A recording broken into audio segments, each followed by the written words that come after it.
اے ایمان والوں صبر اور نماز سے مدد لیا کرو، بے شک اللہ صبر کرنے والوں کے ساتھ ہے۔ اور جو لوگ اللہ کی راہ میں مارے جائیں ان کی نسبت یہ نہ کہنا کہ وہ مرے ہوئے ہیں،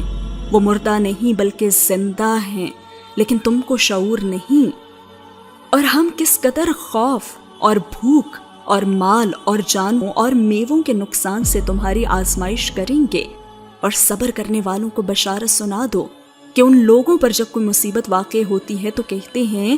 کہ ہم اللہ ہی کا مال ہیں اور اسی کی طرف لوٹ کر جانے والے ہیں۔ کہ ان لوگوں پر جب کوئی مصیبت واقع ہوتی ہے تو کہتے ہیں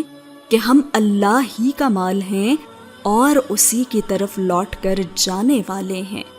یہی لوگ ہیں جن پر ان کے پروردگار کی عنایتیں ہیں اور خصوصی رحمت بھی ہے، اور یہی سیدھے رستے پر ہیں۔ بے شک کوہ صفا اور مروہ اللہ کی نشانیوں میں سے ہیں۔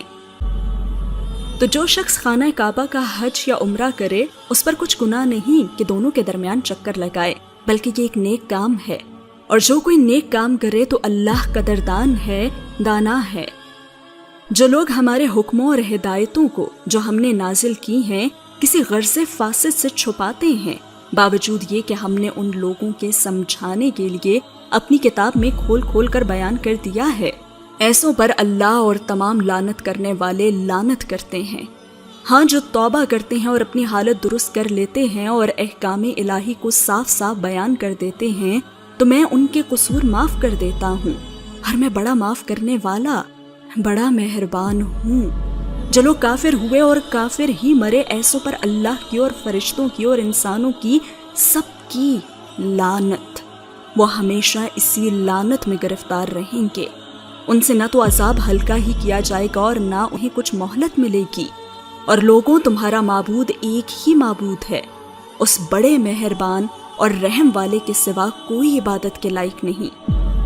بے شک آسمانوں اور زمین کے پیدا کرنے میں اور رات اور دن کے ایک دوسرے کے پیچھے آنے جانے میں اور کشتیوں اور جہازوں میں جو سمندر میں لوگوں کے فائدے کے لیے رواں ہیں، اور میں جس کو اللہ آسمان سے برساتا اور اس سے زمین کو اس کے مردہ ہو جانے کے بعد زندہ یعنی خشک ہو جانے کے بعد سرسبز کر دیتا ہے،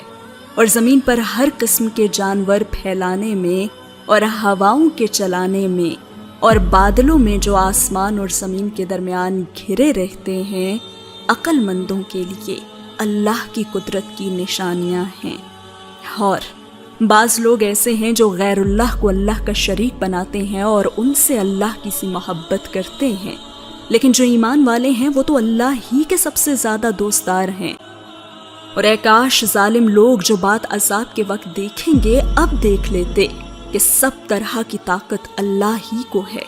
اور یہ کہ اللہ سخت عذاب کرنے والا ہے۔ اس دن کفر کے پیشوا اپنے پیروں سے بیزاری ظاہر کریں گے اور دونوں عذاب الہی دیکھ لیں گے، اور ان کے آپس کے تعلقات منقطع ہو جائیں گے۔ یہ حال دیکھ کر پیروی کرنے والے حسرت سے کہیں گے کہ اے کاش ہمیں پھر سے دنیا میں جانا نصیب ہوتا کہ جس طرح یہ ہم سے بیزار ہو رہے ہیں اسی طرح ہم بھی ان سے بیزار ہوں۔ اس طرح اللہ ان کے اعمال حسرت بنا کر دکھائے گا اور وہ دوزخ سے نہیں نکل سکیں گے۔